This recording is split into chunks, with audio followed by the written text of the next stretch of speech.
Hi. Thank you all very much for coming tonight.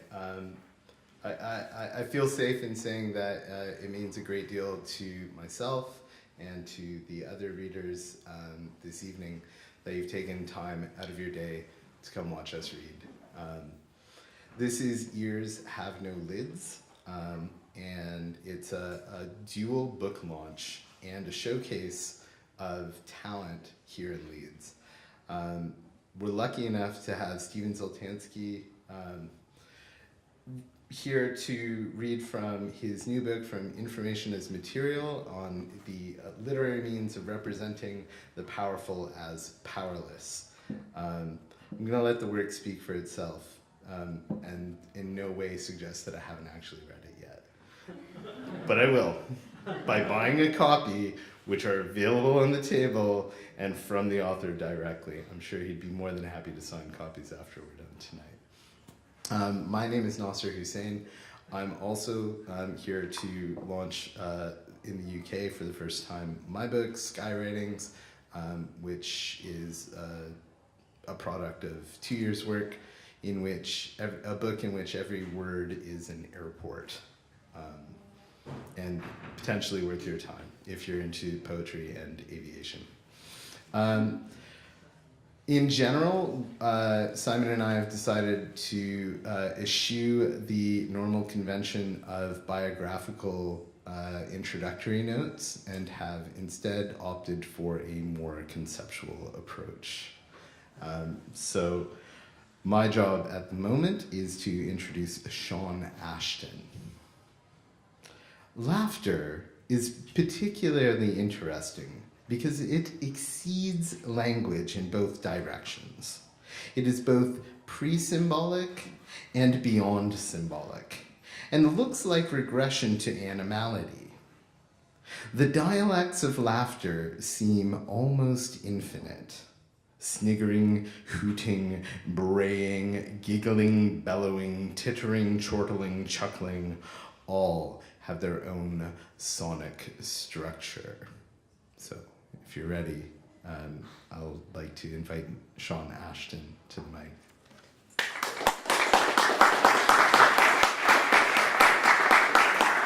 Thank you, Nasser. Can everyone hear me? Yeah. That was, in fact, my biography. You just remember. Yeah, that's actually what I've done.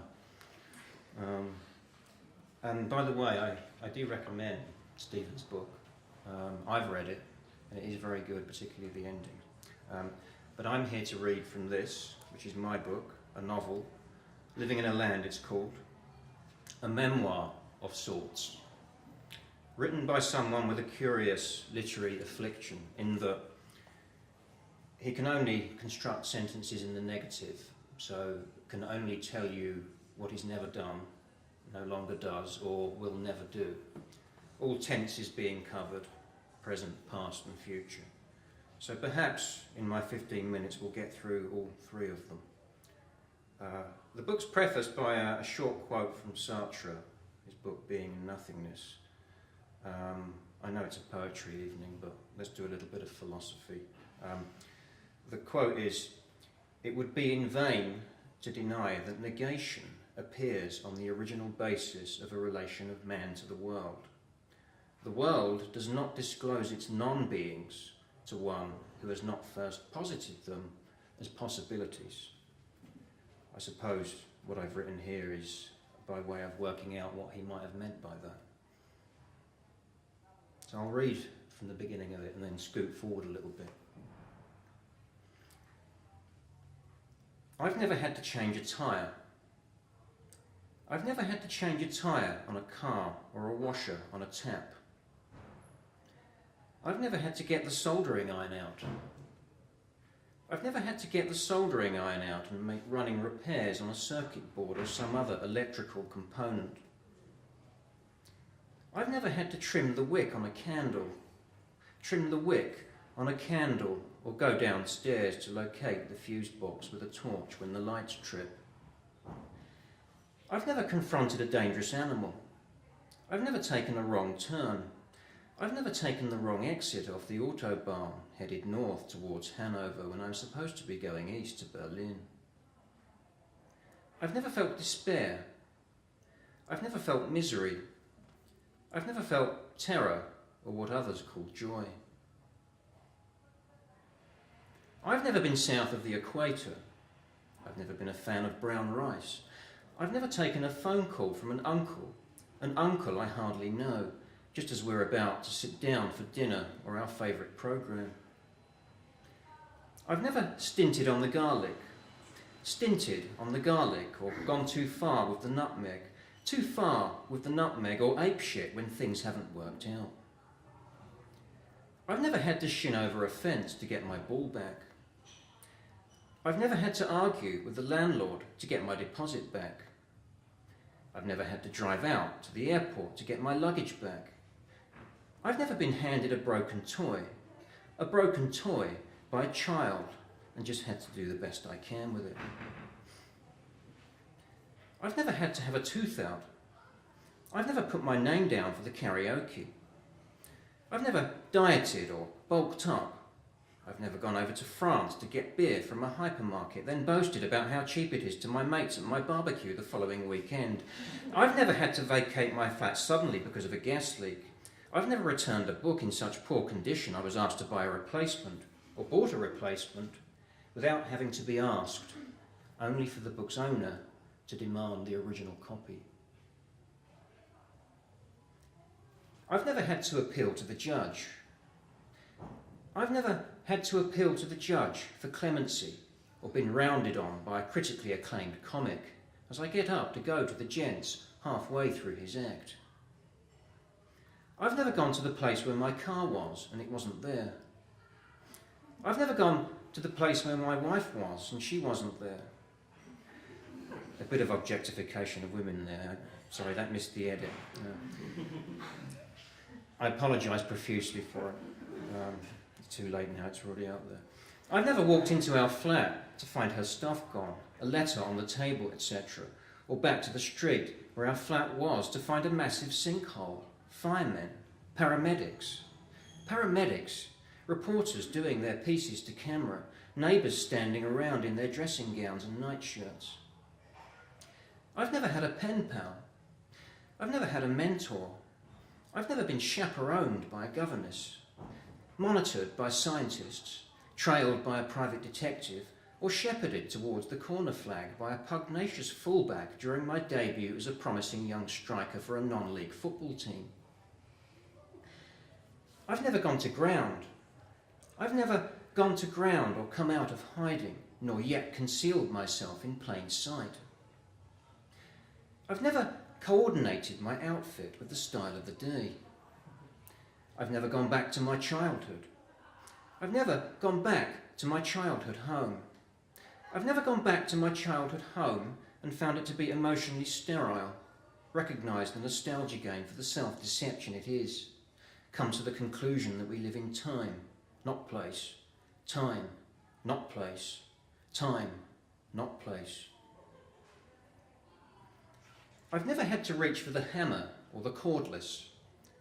I've never had to reach for the hammer or the cordless, or do the best I can with the heaviest object to hand and the nearest thing I can find to a nail. I've never gone outward bound. I've never given anyone sage advice. I've never given anyone a piece of my mind. I've never given anyone a blowjob. I've never, to adopt an archaism, been pleased to make anyone's acquaintance. I've never, to deploy an Americanism, threatened to tear anyone a new asshole. I've never, in contemporary parlance, referenced anything. I've never, how can I put this, stinted on the garlic. I've never, what's the phrase, gone overboard with the nutmeg. I've never had mumps. I've never had measles. I've never had chicken pox. I've never had syphilis or Cointreau.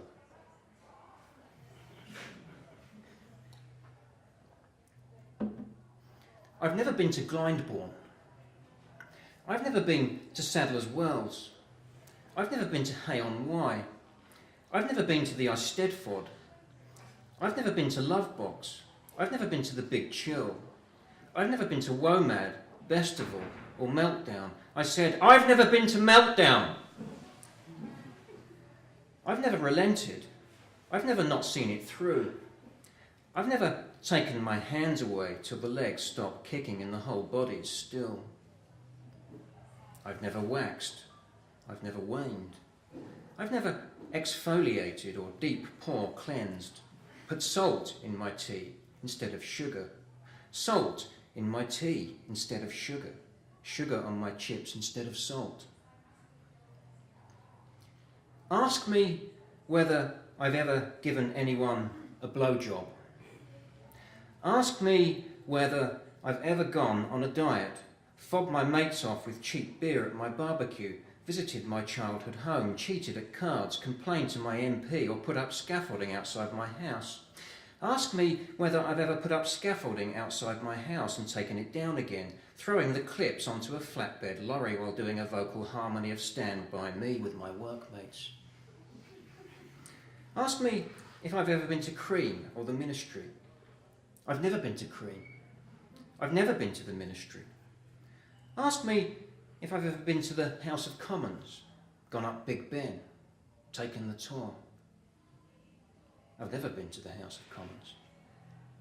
I've never gone up Big Ben. I've never taken the tour. I've never stood where the Prime Minister stands or sat in the Speaker's chair, picturing the back benches up in arms, up in arms, up in arms.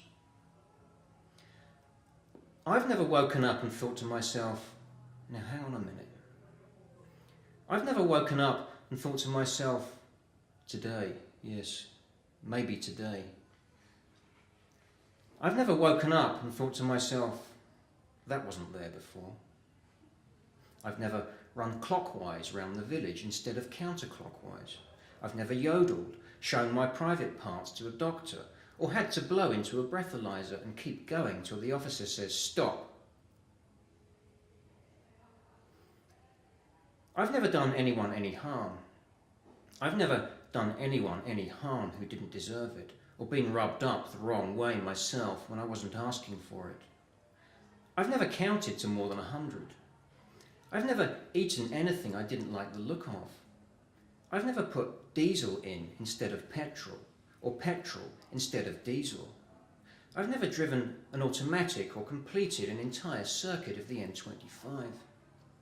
I've never jumped the lights or driven the wrong way up a one-way street. I've never reversed the wrong way up a one-way street to get the only parking spot in a busy market town. I've never caned my escort something wicked along the bypass, written off my Cortina on the bridleway, or leant out the window of my Fiesta and gone, all right, girls, how's it going? As I've driven past the school gate. Well, people did that when I was at school. 17-year-olds should have known better. Right, what do I want to do now? How much longer do I have? Plenty of time. See, no one's keeping an eye on the time, are they? I suppose that's my job, isn't it? All right, here's some more for you. I've never had absinthe. I've never had raki. I've never had Ricard. I never hold the door open for women. I never hold the door open for men. I never hold the door open for women or men. I never hold the door open for myself. I wait till it's open, then nip through before it closes. I never offer my seat to the elderly. I never give up my comfort for the halt and the lane. Not till they ask. Then I'll give it up. Then I give it up. I've never had Sambuca. I've never had Arak. When planning my holiday in northern France, I never plan it around which vineyards I think it will be charming to visit, which wines I think will be interesting to acquire, on the assumption that I'm ready for that, ready to advance to the next level. When mentioning my sexually transmitted disease to my GP, I never attempt to bring levity to the discussion, lest it muddy the diagnostic waters. When making preparations for my barbecue, I never take into account those with special dietary needs. When dining in a restaurant, I no longer yearn to reply, reluctantly. I should like to pay reluctantly. when asked how I would like to pay.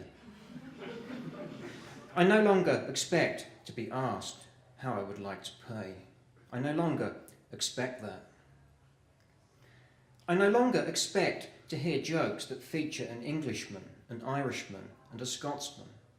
For the Irishman to be mocked for his imbecility, the Scotsman his parsimony, and the Englishman to be the smug, neutral catalyst for the joke's humorous effect. I no longer expect that. I no longer expect such jokes to be deconstructed by postmodern comics, for the Englishman to become German, the Scotsman Dutch, the Irishman Austrian, for the Austrian to be mocked for his melancholy, the Dutchman his libertarianism, and the German to be the neutral, smug conduit for the joke's humorous effect. I no longer expect that. I no longer expect to go with strangers. I said, I no longer expect to go with strangers. I no longer expect to muck around on level crossings or use fishing tackle under live cables. I no longer expect to fall into a slurry pit or a grain silo. I no longer seek excitement from the pursuit of vertigo. I no longer impersonate famous people or do all the voices when telling a hilarious anecdote. My anecdotes are no longer hilarious, or even anecdotes in the accepted sense. My anecdotes no longer do anything but just trail off, just as my interlocutor is leaning in, anticipating a witty denouement. They no longer do anything but fail to live up to early promise, at best fabricating a false sense of narrative climax to disguise their true paucity, which is met by a long silence during which both parties tacitly acknowledge that they will probably see less of each other from now on. I am no longer expected to deliver the goods. I am no longer expected to punch above my weight. I am no longer expected to command attention at dinner parties. I am no longer that person at the table to whom the others defer. I am no longer a moral arbiter during heated political debates. I am no longer expected to defend people I admire, controversial authors, directors, poets, when they come under attack at dinner parties. My feelings now being a matter of public record. My cultural leanings a matter of common knowledge.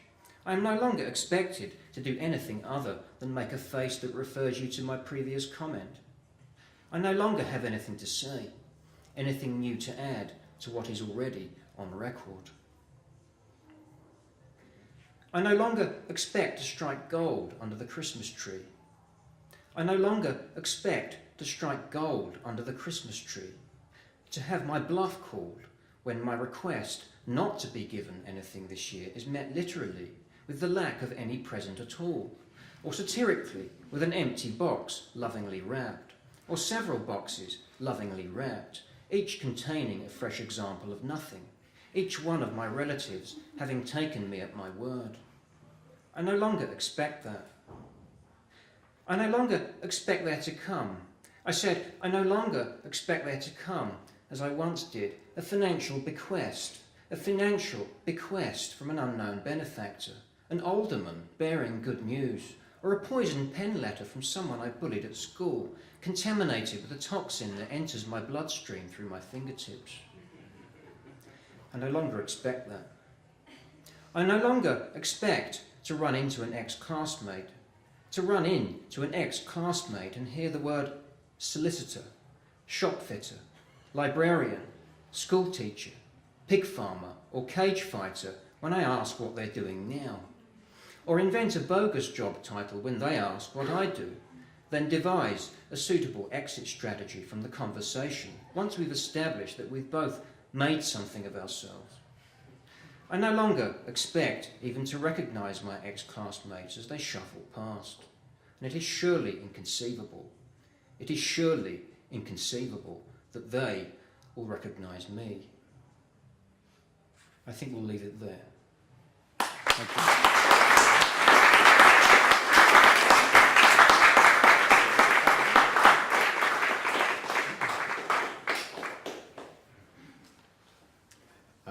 This is a night for the curious. and the literate, and you all belong here. It's a special pleasure for me tonight to introduce our next poet.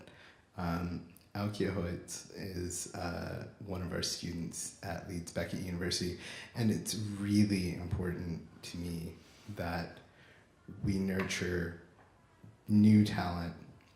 There were 10 students I could have invited. Many of them are here tonight. In fact, it's kind of shameful that we're the ones reading and you're not. We could do this all night.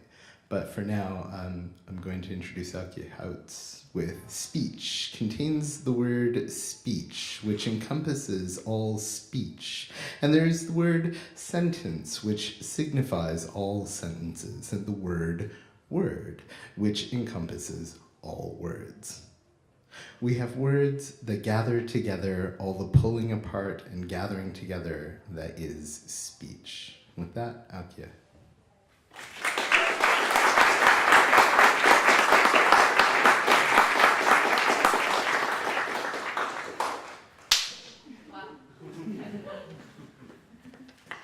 Hello.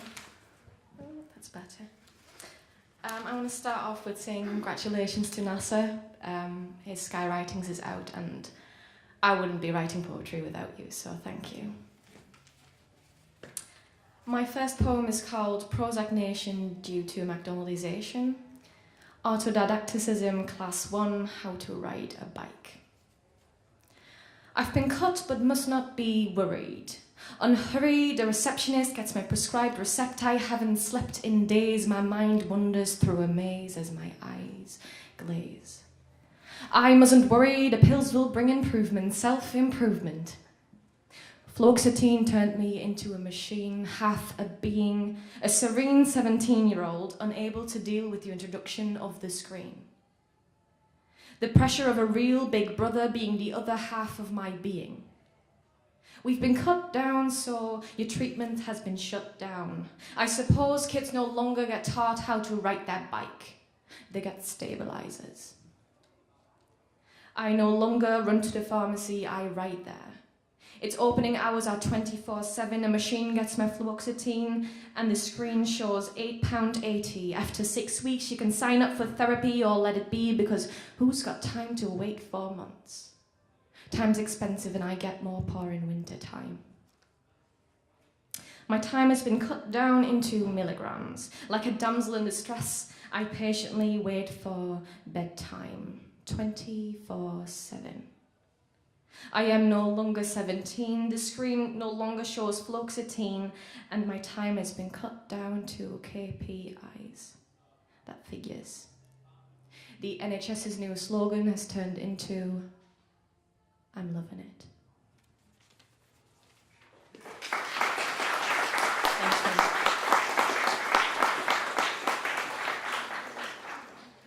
Right, so my next poem is called The Roots. It's After Tree by Ai Weiwei, that's an artist.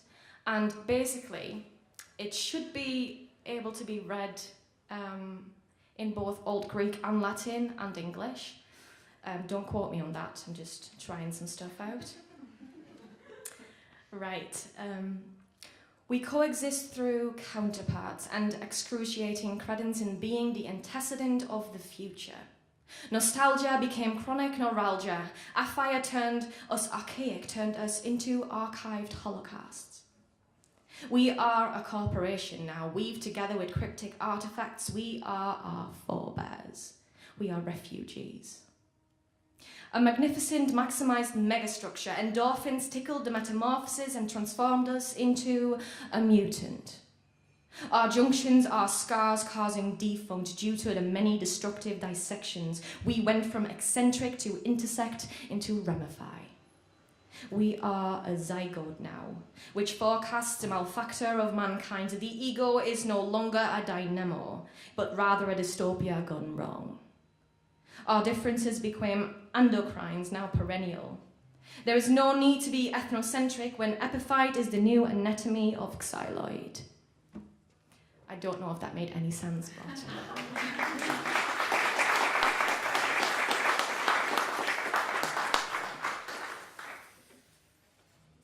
But I'm not published, so this is basically what used to be a present for my dad, and our printer didn't work today, so that's why it's just like that. This one's called An Apology. My songs about you were verses written without a chorus. The repetition of pain became a game played in silence. Your health was left on the stove for too long and burned. Your body heated mine, being the only bill I never paid. Your inability was like that photo I got tagged in but hated. The gaps of reality in the form of a thorn jammed into my throat, the embrace slimming down through a central line leading to the bathroom floor, growing a split-end pile of past tense. You exfoliated your skin down to the remission of a vision, a mission to become the photo we all like. Your hand no longer able to heed mine signed, I'm fine. I Morse coded, I'm here. But my body paralyzed while your bed got sterilized, terrified, I left.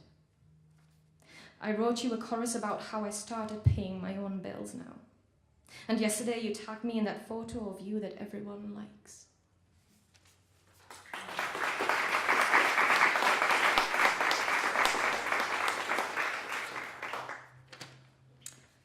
This is a new poem that I've written.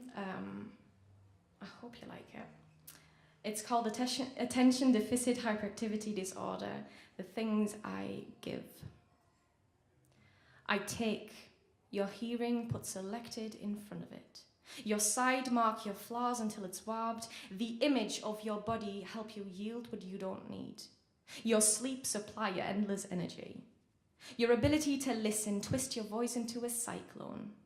The sweet taste of happiness add the bitterness of worries. Your brother's tolerance to my presence award you with 10 months of being an only child. The fun out of life sometimes, but donate you self-discipline. I take years off your life, fuel you with the knowledge on how to deal with it. Your ability to speak without stuttering, stumble your words into both English and Dutch. Your merits overall cause you distinctions in some. Your spring water still deliver sparkling spring water spitting on your cheeks. Your father's capacity of relating to it leave your mother in angst. Your naivety at age 9 presents you with social awareness at age 7. The tone of courage in your voice bashed with thoughts until it's out of tune. Until you believe that I also give a lot to take.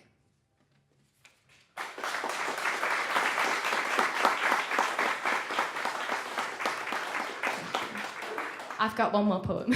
That's it. It's called The Legal Alien. So ADHD is a big thing in your country then? I don't know when ADHD began to be a Dutch thing. Women are just overly emotional, supposedly controllable, disposable aliens from Mars. I would like a single ticket to Mars, please, to be a homegirl again.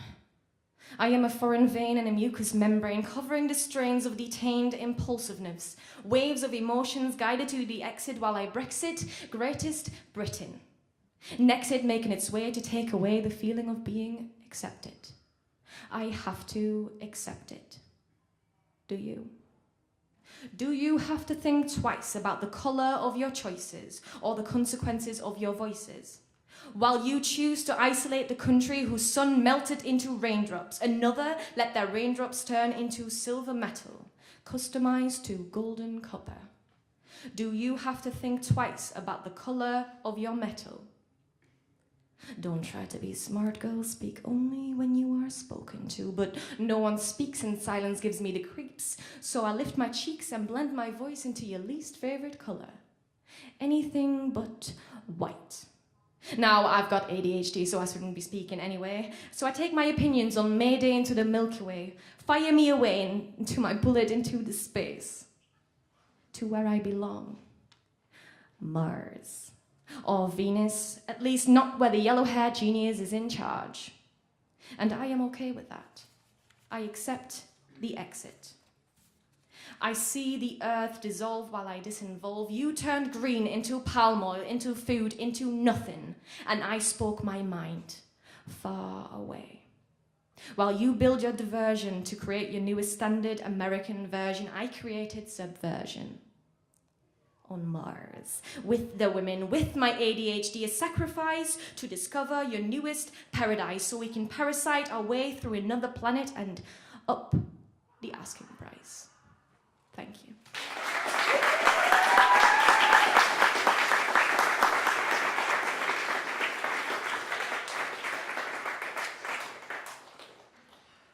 The voice is usually attached to meaning in order to make yourself understood. But accent, intonation, and the timbre of the voice often interrupt our acquisition of clear meaning. Aberrations of the voice represent a break in speech, a disruption of meaning. Coughing and hiccups will often emerge without the intention of the utterer and against his or her will. They are an intrusion of the subject's physiology into structure. Felipe Cussen.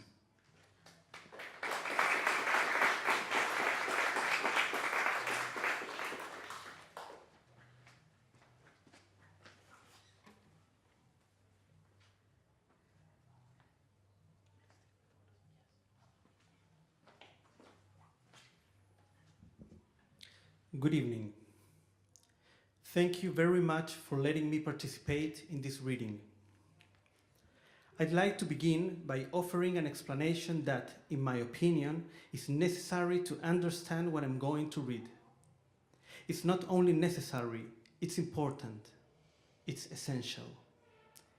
I've written this explanation specifically for this reading. For me, this is not just any reading.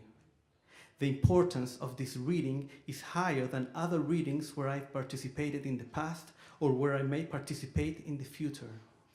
I don't think there's another reading like this. My explanation reflects the importance of this reading. There's no other reason for the explanation I'm about to give. I don't like poets explain what they write. I don't like poets explain what they write when they are about to read. I don't like poets explain what they are going to read. I don't like poets explain their poems before reading, nor explain later. I don't like them explaining me the poems. I don't like poems being explained to anyone. Nobody likes being explained the poems. Nobody likes explanations. I don't like explanations. I don't like to hear explanation. It's no good to give explanations. Explanations are like excuses. It's no good to give excuses. It's not good to give excuses to anyone. Excuses abound. Explanations abound. I don't like explanations. I don't like poems explanations. I don't like the explanations of the poems. I like poems. I don't like the explanation of the poets. I like poets. I like poets read their poems, not explain their poems. If they explain it, I don't like the poem. Even if the poem is good, if they explain them, I don't like it. I don't like poets being self-referent.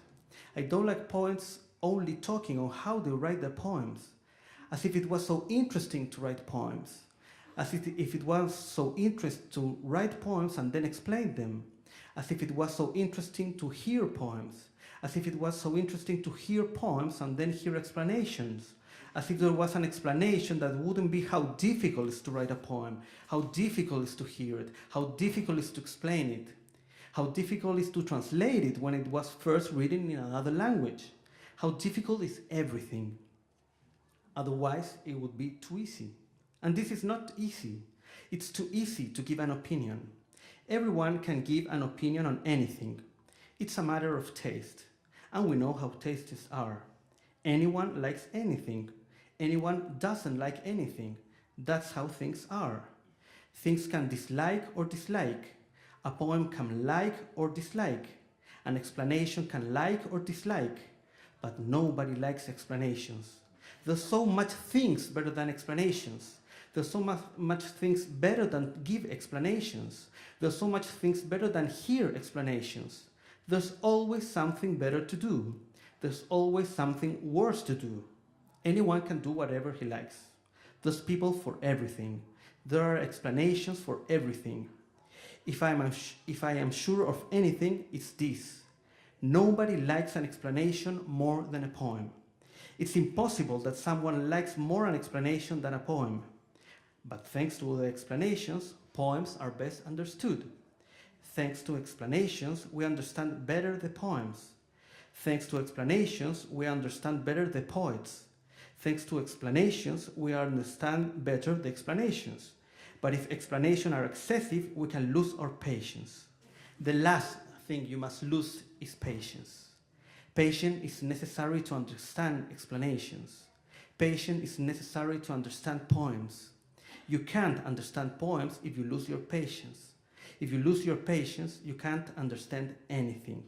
And we all want to understand everything. We have to be full of patience. Patience is the best strength of a reader. Patience is the best strength of a poet. A poet without patience is not a good poet. A good poet knows that poetry doesn't need explanations. A good poet knows that a good poem explains itself. A good poet that writes good poems doesn't need to give explanations. Their poems explain by themselves. A good poet that writes bad poems needs to give explanations. Their poems doesn't explain by themselves. A bad poet that writes good poems needs to give explanations. Their poems doesn't explain by themselves. A bad poet that writes bad poems needs to give explanations. Their poems doesn't explain by themselves, and so on. Explanations can go on and on until you start losing your patience, until you don't want explanations anymore, until you don't want poems anymore, until you don't want poets anymore. I don't like poets. I don't like poems. I don't like poetry. I don't like anything. I've lost my patience. I don't want to keep on going. I could only keep on going if I focus on positive thoughts. I'll do my best. The importance of this reading forces me to double these efforts. It would be embarrassing to give a bad impression under these circumstances. It would be unpolite not to respond to your expectations. I'll start focusing on positive thoughts. Little by little, I'm feeling good. I feel comfortable. I feel happy. I feel everything is possible. Now everything is possible. Now I like everything. Right now I like everything. I like poets. I like poems. I like poetry. I'm excited about poetry. I'm fascinated about poetry. I'm fascinated about the explanations on poetry. The best of poetry are the explanations. Explanations are never too much. Explanations are necessary, important, fundamental. Explanations are the best. We should only ask ourselves what an explanation is. What's inside an explanation? What's behind an explanation? Behind an explanation could be the fear of not being correctly understood. Behind that fear could be a desire to communicate. Behind that desire could be a feeling of loneliness. Behind that loneliness, there's no explanation. We could keep in silence to go deeper on that lack of explanations. We could make a minute of silence. Do you think it's too much? Do you think it's exaggerated? Then let's make just 1 second of silence. In that second of silence, let's think about the lack of explanations. Once we have thought, we won't need more explanations. Thank you very much.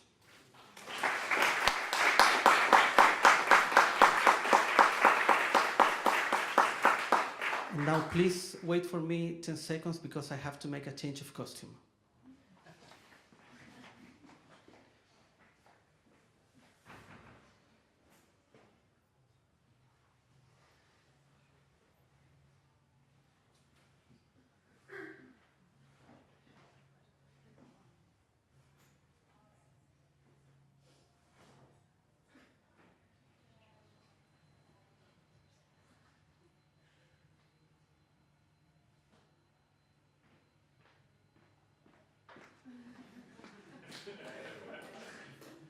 Thank you very much.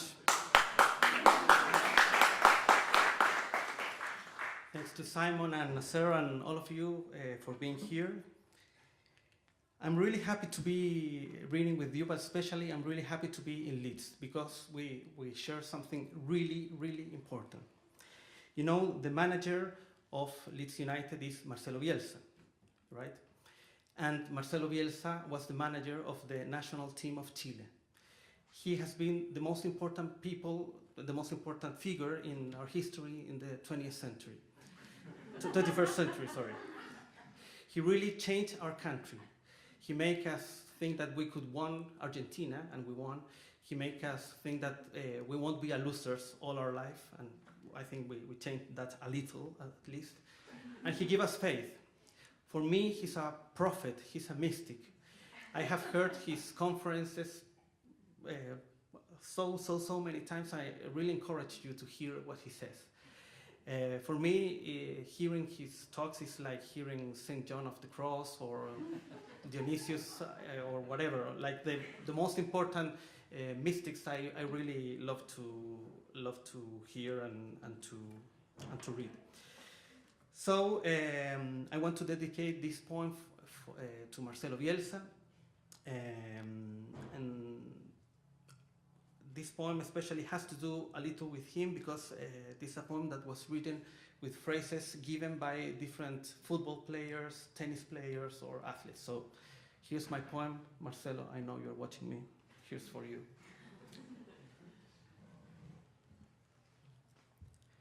There are no words to express what I feel. There are no words to express what I feel in this moment. There are no words to express what it feels like in this moment. There are no words to express this feeling. There are no words to define this feeling. There are no words to define this. There are no words to define it. There are no words to describe it. There are no words. There are no words for such emotion. There are no words for such pride. There are no words for such affection. There are no words for such happiness. There are no words for such gratitude. There are no words for this feeling. I can't explain this feeling. I can't explain what I feel. I can't explain what I'm feeling. I can't explain what is occurring. I can't explain what's happening. I can't explain what happens. I can't explain what happens to me. I can't explain what happens through my head. It's impossible to explain what happens through my head. It's impossible to explain what happens to me. It's impossible to explain what happens. It's impossible to explain what is happening. It's impossible to explain what is happening to us. It's impossible to explain what we're feeling. It's impossible to explain what we are feeling with words. It's impossible to explain it with words. I don't have words to explain it. I don't have words to describe it. I don't have words to define it. I don't have words to express it. I don't have words. There are no words.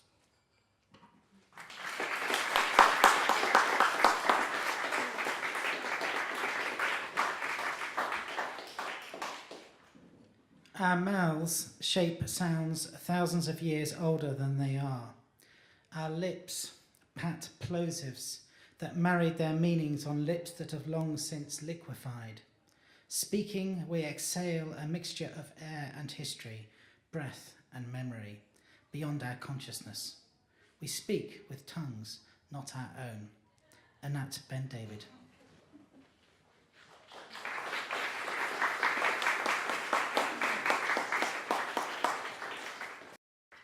Hi, I usually perform, sing with music or with sound.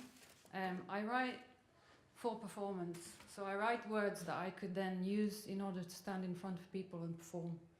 So sometimes I write them in an automatic way. Sorry, explanation, just a little one. In order to not know exactly what I want to say and not make any sense maybe but it makes sonic sense or kind of bodily sense. So, is it possible to change the atmosphere a little bit and turn off the neons? It would be nice, no? Don't you think? If I can see. Maybe. No? It would be bad for film. Ah, who cares? Okay. Maybe, never mind. Take the body out, place it on the ground, let the weight pour down. Actually, I know them by heart, but usually I have music, so I'll just pretend that I'm reading it. Take the body out, place it on the ground. Let the weight pour down, sliding after gravity, melting heavy into layers. Propagate air as breath pump force into the elements, making it mechanical. The back of your skin is thumping. Realize how rhythm structures itself, arranging beats. Follow this. Stop only to hear. Listen, the ear has expired. Oxygen is going up and down in all directions, swallowing sounds as if there were notes in your belly. As they inflate, you realize that they are food and texture, exploring, reacting to air. Blast the spine that has become reptile. You want to vomit. Contain this affection and breathe lungful. The opening is a face now, orientating breath. Keep breathing, as it will save you, as it is electricity, as it is a connector to the elements, still following the weight going down, screwing itself at the back of your neck. Release that button and let explosive fountain upwards. As you receive a key, open it. Limbs will follow. Horizontal fingers like branches, roots ambitious. Going further, let them go. Sound athlete, you are plugged in. Body instrument ready. Source transmission. Theater of the mind. That was body instrument. Thank you.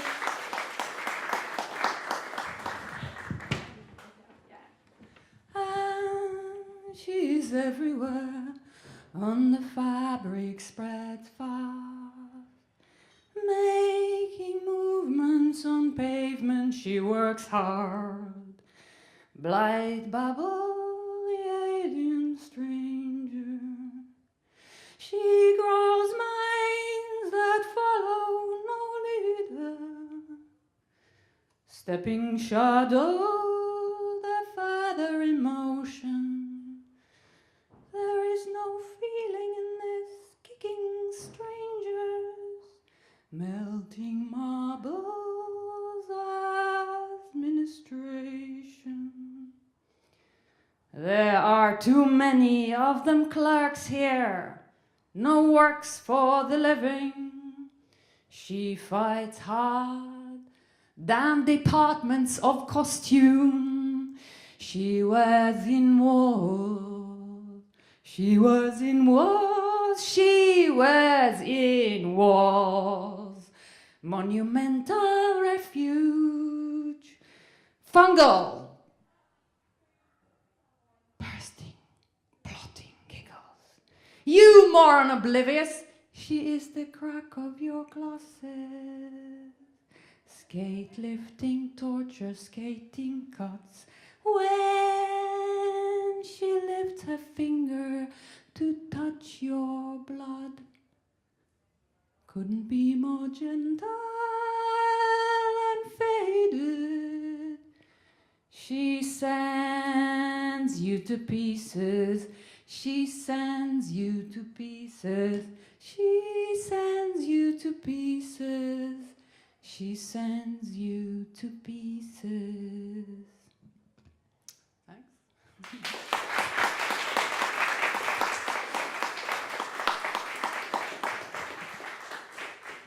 So I wrote this is actually from my PhD 2015. I did this as a product of the PhD, and I wrote these texts for performance through listening to the sound that came out from some kind of open mic experiment And whatever came out, I kind of used and wrote the text through the sound, the sonic kind of value of the,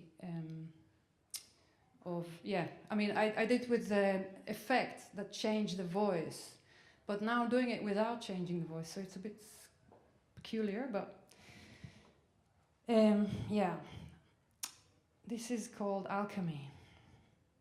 I am you, and I the naked. Host your investment statement of hunted. Arm arrested for lifting your spirit. Take no notice. I reflected alone, responsible for your deportation. I evaporate. For whatever exists, the feathering gratification. My throne stared your window of perception. I have lifted your spirit. I, the member of the club by default. Matrimony of expression. I don't ask for much. By bearing your movements, invasive, intuitive misconception. I, the water in your mouth. Now cleaning your teeth. Instead, devoured. Old and bitter, menacing, gripping the hand that shakes no more. Inspiration smelling the pits, hiding in ethereal stolen goods. I am the memory glorification of you. Come here, bear this. Look at inspiration. She is the total morphium. She is forever pottering about. On inhalation, beauty, flow of information, much of color in her eyes reveal nothing. Frame this, cover that with varnish, muse in opening her mouth kept shut. Good for muse to pose this morning, good for muse to die. Bitter, volatile, even eyes kept open. When you in love with image, he went with pockets. That's alchemy. And maybe one more. Oh yeah. That has a kind of a real strong beat to it, but I don't have it yet. Maybe I can do it without reading. I love your hair. I will remove it. Where did you get it done? I never trust them. I cut it myself. A symmetrical iron strut. Gorgeous, smoky, 10 of dice. I love your hair. Please wash it twice. Shaking it. It goes in places like your story's pieces. Fresh. It's geometric. Sticks and fiber. Electric. The fire of Beirut. Perfect. A mushroom. Let's go to war. I like the shape. It's very chic. I will remove it. Stars, cars of the earth. Thrust into a bob. Your hair, the one in the middle. I love it. Seamless golden sketches. Where did you got that muscle crack? Grow that vegetable egg? Scatterag. Eye in the air. Drags her face and goes to battle. The brain's a bullet. Beat of temperamental gossip. Rain of bullets. Please note, I am out of office. My touch detector put I'm gone. Bzz, bzz, bzz. Reported missing. Bzz. Most things done. Burning bosses, skinning those forces, tongues being wired. Fire! Let's make fire! I love your hair. It's perfect. I love the roots. They're wild. Thank you. Thanks to Simon.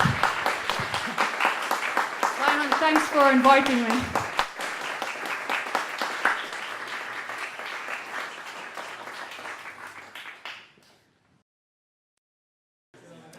Hello, everyone. I hate to disturb the energy in the room, but we're going to start the second half of the evening. Final three readers. Again, it is my pleasure to invite one of our very own. Keisha Starrett is a wonderful student who's been with us for many years. The voice marks the division between the interior and exterior. The voice stands at the intersection between language and body, but belongs to neither. What language and the body have in common is the voice. But the voice is neither part of language nor of the body. Keisha.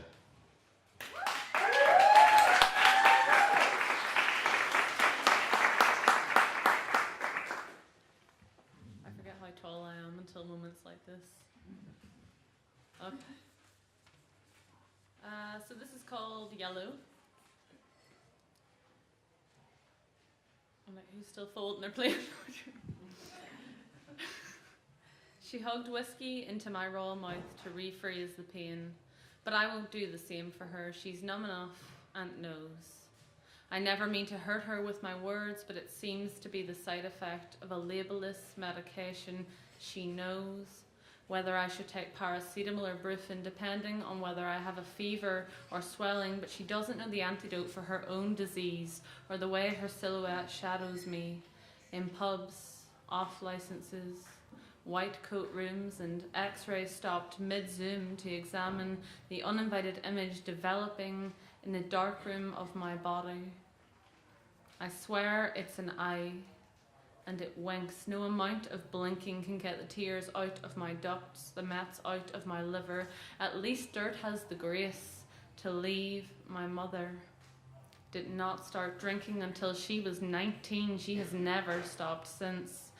Sun mother suffered a solar eclipse by a breaker of sandcastle-shaped promises, a breaker of a mother who likes yellow houses, though she lives in a glass one. And on good days I tell her it's a greenhouse and we can grow sunflowers together. I think I might be a sunflower, bending to her but knowing better than to stare directly.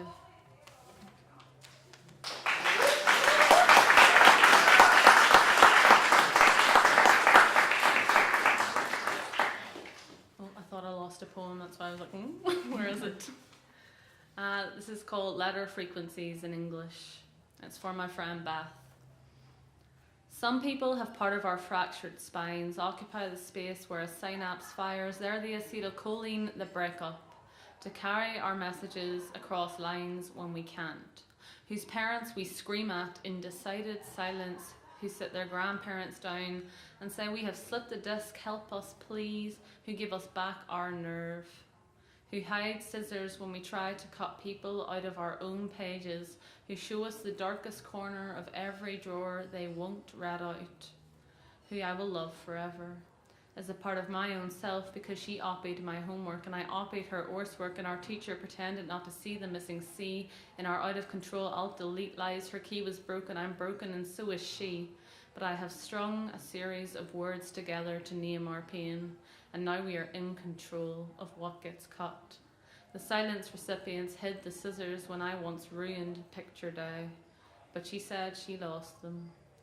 After she saw so much pain, she didn't dare name the lonely fissure in my thigh, a disc scratched unreadable in a jammed hard drive. Right click, rub some vodka on it, see if it plays.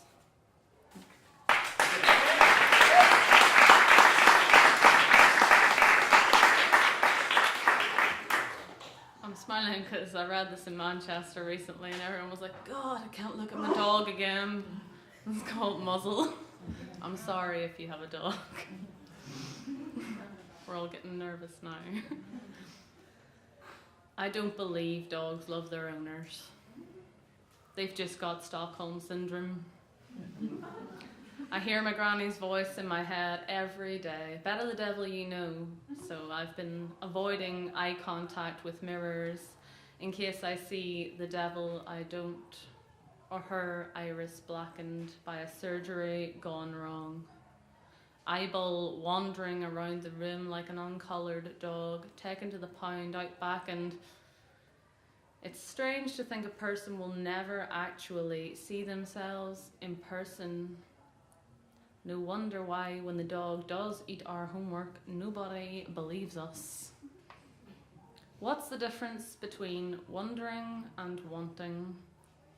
A cat has 9 lives and the right to go where it wants, but a dog gets a leash and Stockholm Syndrome. I wonder who decided this. I want to know why nobody is angry while I am foaming milk for my vanilla latte. While they are muzzling dogs saying it stops them eating things that are bad for them. Let them eat the alphabet backwards and regurgitate it so you learn to read their sadness, so you realize they love their fleas because they are honest and indiscriminate. I wonder why you don't feel guilty. They want to run away from Stockholm, from you, from me.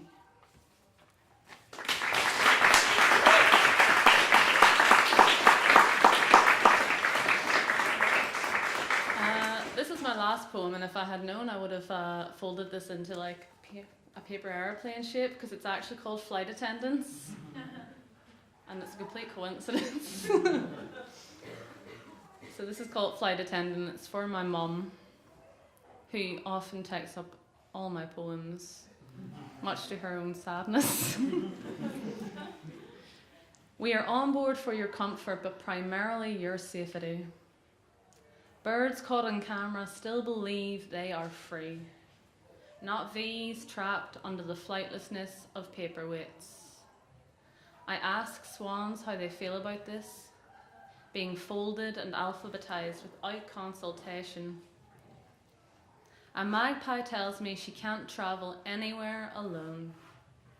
They will say she wanted sorrow. You tell me sorrow is desire. Over a cup of tea weaker than your worn-out knees and your book-like spine, I hook my raised pinky finger around your T9 and try to turn a page. Leave a trail of broken back-end lines in margins I never meant to make a wishbone out of you. But I mapped your body out, with lines pulled tight, no slack, for the world to see. Please fold along the dotted lines. I made you origami. I'm sorry.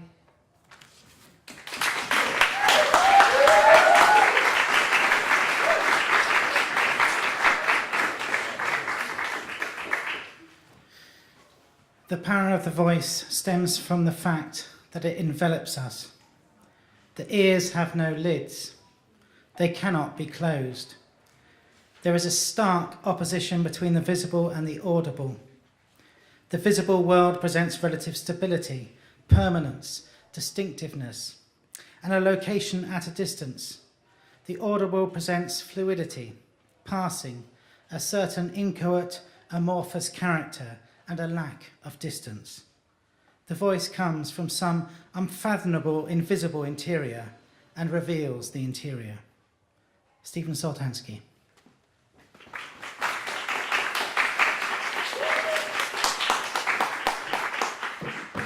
Hi, thank you. And I'm very happy to be reading here and for this new book. That information is material published, and they did a really beautiful job with it. The beginning of the book kind of explains itself, so it's the worst of both worlds for Felipe. It goes without saying, haha, that it's difficult today to imagine the people who hold power. Of course, we're inundated with the faces of certain politicians who often seem more like celebrities than political actors, though I assume that some make decisions affecting people's lives, determining who's rich and poor, healthy and sick, free and incarcerated, dead and alive. There's nothing mysterious about these celebrity politicians. Even if they occasionally take ownership of legislation that expands or contracts rights, no one believes that they actually come up with new laws. Everyone knows that they simply back legislation for political expediency or to appease someone who needs them to back it. I need you to back this. I really need you to do this for me. I think we understand each other. I know what you need. I'm so glad we understand each other. We were made for each other. I really think we were made for each other. Do you understand? Are you sure you understand? I think you understand.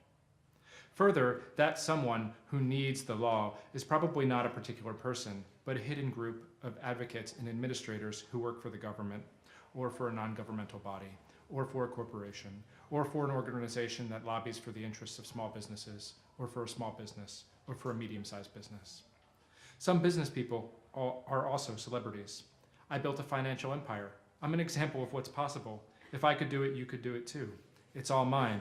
I wasn't born into money. I did it myself. I did it alone. As a child, I sold chewing gum door to door. I took a public speaking course. I bought a 30-acre farm with a tenant farmer. I bought 7% of Coca-Cola. I invested in media. No charges were brought. The antitrust suits were dropped. I was in the right place at the right time. I give to charity. I set up a foundation. But most business people and politicians are nameless and faceless, and it would be hard to determine whom they work for, or if they have any beliefs that influence what they do. The point is, the situation is vague. And the questions arising from such a vague situation are themselves so vague that they're obvious, and it seems naive to ask them. Who are they? What do they do? What do they look like? How are they connected? How do they antagonize each other? How do they put their differences aside to plot against us? Where do they meet to do this plotting? The emptiness of these questions is not entirely my fault. It's part of the problem. Obviousness, like circumspection, is built into power structures. And pointing to this obviousness can be edifying as well as mystifying, which is how hierarchies run smoothly. Even though the concrete violence, economic, psychological, and psychic that results from power structures is not vague and never obvious, because a specific act of violence can never be obvious, at whichever point you discover how power works, you find that you already knew that, and the person you're condescendingly explaining it to already knew it too. Why are you telling me this? Do you think I'm stupid? I know that. Do you think I don't know that already? Let's talk about something else. Let's just drop it. I'm sick of this. I'm so sick of this. Why can't we ever talk about what I want to talk about? What is that supposed to mean? You already said that. Why can't you just say it clearly, or let me talk? Literature, of course, is not better or worse at representing political reality than other media, and it's arguably less adept at capturing the urgency of struggle because it's not as visceral as, say, film, or immediate as, say, painting. But the slow unfurling of literature, its abstracted textures, as one reads word by word and yet imagines complex, unfinished patterns of meaning, makes it good at other things, like gnawing at the coherency of heroism and the indivisibility of power. After all, one closes a book in the middle of the action. It's time for work. It's time for dinner. Honey, why are you crying? Did you fall? Did you scrape your knee? Did you feed the cat? Do you think this milk has gone bad? Will you smell this milk and tell me if you think it's gone bad? I think it still might be all right. It smells a little funny, but it's probably fine. What do you think? But there's this another, almost simpler, more thematic way in which literature is against power. Characters are rarely depicted as actually truly powerful. And even if they are, books also spend so much time elaborating a world, or introducing other characters, or rendering divided psychological states, or tracing convoluted backstories, that there's rarely a singular center of conflict. So my argument is simple. Literature has a special ability, interest, habit, or tendency. All of these words are vague, and maybe an even vaguer word would have been more appropriate, to represent the powerful as powerless. It has a special way of representing power as illusory and contingent. If one learned about powerful people only from books, one would know that they're dumb, vain, smelly, confused, laughable, and feeble. Yes, this is a very general statement, impossible to prove. That's okay. That doesn't mean it's untrue or meaningless. And even if it is, that's okay too. I first had this thought while reading Ngugi wa Thiong'o's Wizard of the Crow, in which the totalitarian ruler of a fictional African country desperately imposes new measures of oppression on his populace as he becomes increasingly paranoid about the powers of a newly arrived wizard. As rumors of the wizard's magic reach the ruler, his paranoid fantasies multiply. Because he can't conceive of a popular resistance, he attributes the country's recent unrest to supernatural causes. In this way, the wizard's magic works, whether or not it's real, because in the mind of the ruler, the magic is indistinguishable from the acts of protest that besiege the country. The plot of The Wizard of the Crow is incredibly knotty, but to reductively summarize, as the ruler's paranoia intensifies, his repressive measures backfire and produce more resistance. But surprisingly, much of the book downplays the political activity of the main characters and instead focuses at length on bureaucratic squabbling as the ruler's sycophants jostle for favors, ultimately undermining his rule, which is flimsy and conditional. And when his throne is eventually usurped, the new ruler is equally ridiculous, nothing more than an administrative accident. The infrequency of action in Wizard of the Crow struck me as polemical. The novel is dedicated to representing the clumsiness of the powerful, suggesting that their grip on control and reality is inherently tenuous. This seems simply true. And while there's no doubt that real people exercise real force on others, and that this force is often brutal and overwhelming, it seems like a mistake to imagine it as absolute, a mistake which contributes to its appearance of absoluteness. Because as the powerful are of their power, we're also protective of our helplessness. There's nothing we can do. We're trapped. They're stronger than us. They have all the money. They have better technology. They know everything about us. They're watching us, recording us. We can't fight back. There's nowhere to run. We're so small. Each of us is so small. Even if we all curled up into one giant ball and rolled and tried to flatten our enemies, we'd still be too small. We'll never be big enough. We're so small that we can't even imagine what being big enough would be like, what it would feel like, how quickly we could roll, how the wind would squeeze tightly between our bodies and whistle. Again, this is so obvious that I'm embarrassed to write it. But as I said, I have to risk self-evident redundancies because the premise of my argument involves the presupposition that there are many books with the same basic message, even if it's not necessarily a message. It's funny when films represent a couple's unhappiness by showing them sleeping back to back or on opposite sides of the bed, as if happy couples embrace all night, as if they don't jerk apart and spread their legs awkwardly or curl up like adolescents. I started thinking about this trope after watching Claire Denis' Trouble Every Day. There's a scene in which Vincent Gallo and Trisha Vesey are sleeping back to back on opposite sides of the bed. Gallo is awake, and it's obvious that the distance between them is supposed to symbolize emotional distance. The problem is that Gallo contracted some sort of disease or something while on a colonial scientific mission or something that makes him passionately cannibalistic, and he's desperately trying to refrain from eating Trisha Vesey. She doesn't know this, and he can't tell her, and that accounts for the distance between them. But I think sleeping back to back is actually very comfortable. It's a wonderful way to sleep, because when you wake up in the middle of the night, you can roll over and look at the other person sleeping and feel almost unbearably close, as if you could read their thoughts. Or you can continue facing away, staring blankly at the wall, feeling unwatched, as if your thoughts were your own. Thank you.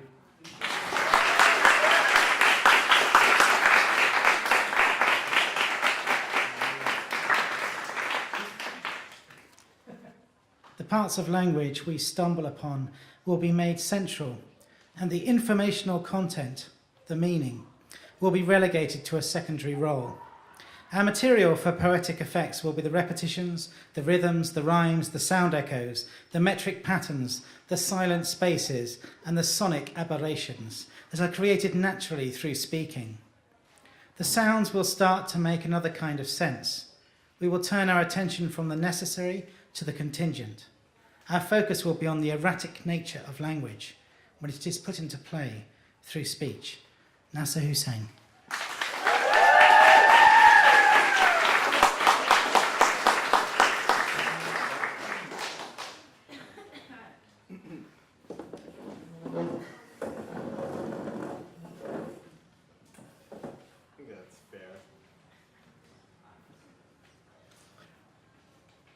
The first person to land a paper airplane on this chair will win a free copy of this book. Get folding.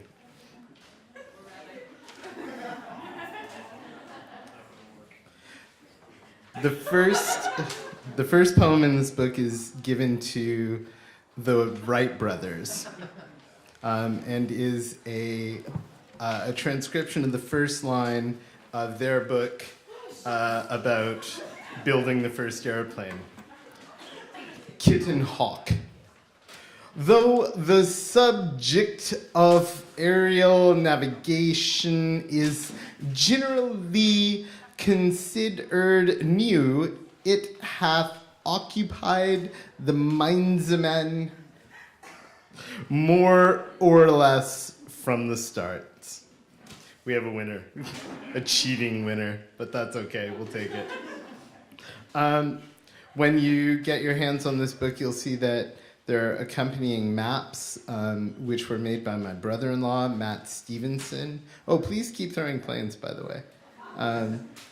Matt Stevenson is my brother-in-law, works in GIS, is a fantastic human being, and these are beautiful works of art. Each one of these maps is an equivalent document to the poem. So there's a flight path described by these. Oh, did I tell you the concept? Oh, the concept. Every word in this book is an airport, like man for Manchester. So from the dedication page right to the last part, this entire book is built out of airport codes. The challenge was to, and I'm over-explaining for Felipe, was to do something new with almost every poem, with almost every page. And in this case, I found a sound poem. This is called O-O. It's every airport that begins and ends with the letter O. O-O. Obo, Ogo, Oho, Oko, Olo, Omo, Ono, Opo, Oro, Oto, Oxo, Oi, Oi. Yeah, it's very silly. It's very silly. But there was a lot of pattern recognition that took place, and once in a while I found narratives. This is called stories. The asp bit Cleopatra. Abe may axe Isaac's arm, but Jah let Abe off. Anu, a Babylonian sky god, can fly, and Auk can fly. Eve cannot. Eve ate the apples and saw the lie. Dave, D-A-V, got computers, but Hal cannot say yes. Great.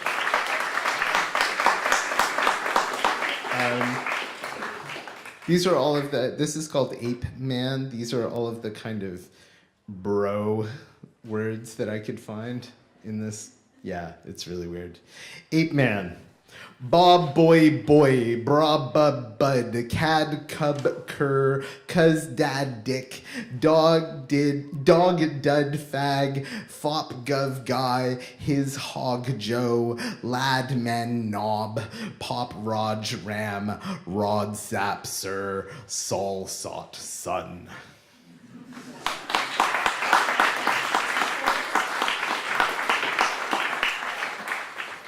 For fans of my oeuvre, every book that I write contains one poem about laughter and one poem about Muhammad Ali.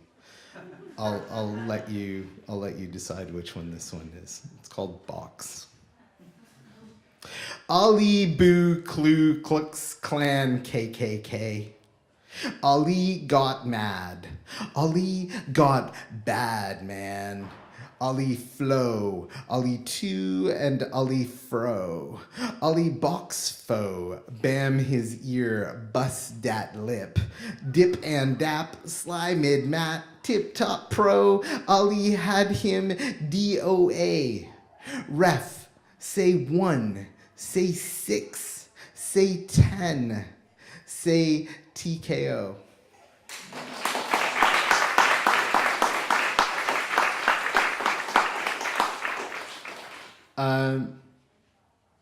I love food.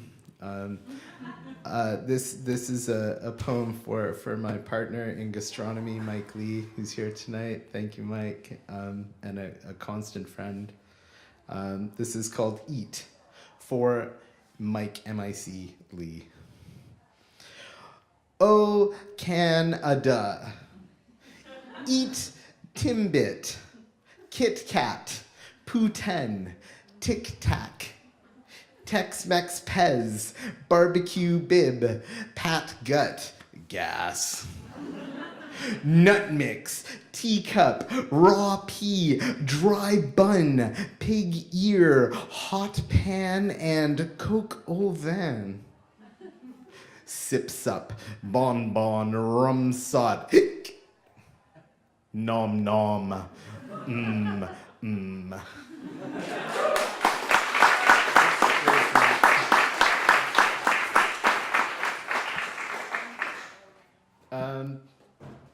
Yeah, I wrote like slight delays. There's the voice of like the air travel industry kind of shows up every now and then in this book.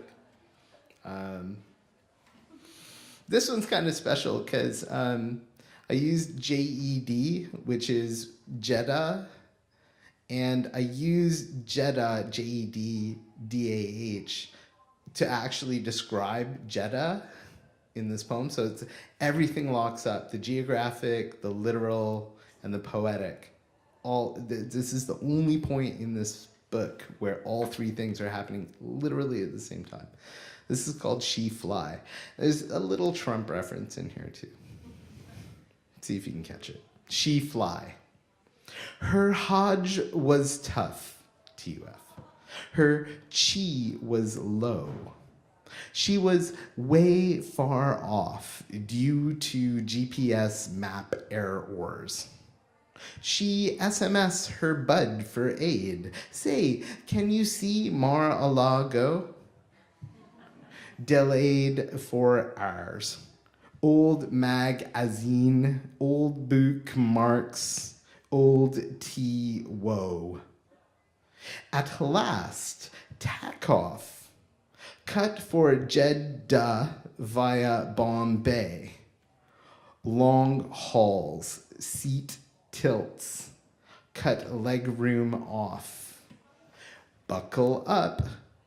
Come in for the land-in. Ah, Kaaba. OMG.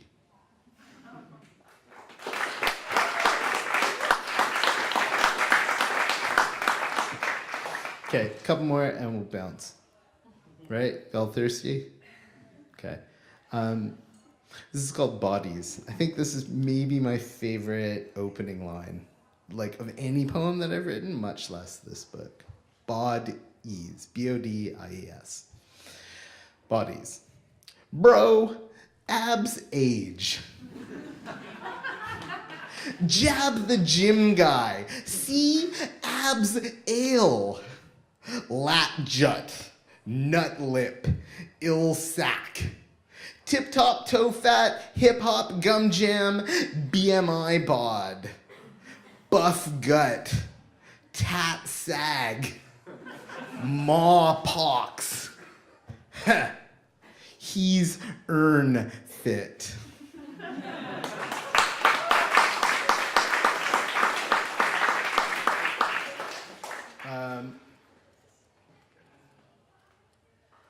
Oh, man. Is it wrong? I love this book, man. There's a lot of work in this. Okay, I'm going to read one medium and one short one. So, do you want the laughter poem? Okay, I'll give you two. The Ark. This is all the animals that I could find. There's two workarounds in this. One, TWO isn't an airport, so I couldn't have, because the animals are going 2 by 2. So I had to use the Spanish dos. And I also tried to name all of the human beings on the Ark. So it's Noah, biblical theology students in the room. How many can you name? Ham, Shem, Japheth, and Noah. Do you know their wives' names? I had to look it up. I couldn't get Sequela Tabab in. That's Shem's wife. You'll hear the workaround when it comes, okay? So, the Ark. Get dos ahi, dos koi, dos eel, dos cow and cub, bee and boa, yak and leo, doe and dog, dos ape, ant, asp, auk, dos bat, rat, cat, cur and mog, ewe and gnu, gadfly and mayfly, ram, nag and pet pig, fat hog, pug and pup, the lamb kid and the fox kit, The elk rock and yak, the seesaw and taurus, arf, ba, babes, cougar, caw, mew, moo, yip, wag, paw. And get one Noah and his Emsara, one Ham and Nel Atamuk, one Shem and his Bay, one Japheth and Ada Tenese. All the DNA and RNA. Get the hay for the poo pit. Get the aft wet. Dry the bow or row the pen. Yay! See the tour? Ararat. That's for all the biblical scholars in the room. All right. Okay, I'll leave with the laughter. Laughtererr, laughter. Hee hee, ha ha, hee haw, guff haw, eek, pee pee, heh heh heh. Whew.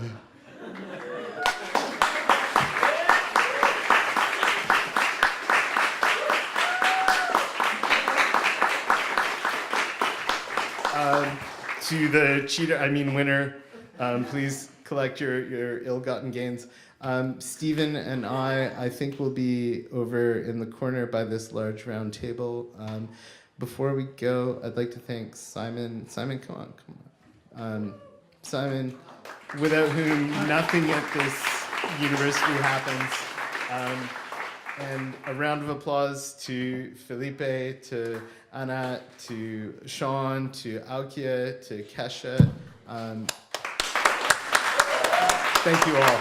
And Stephen.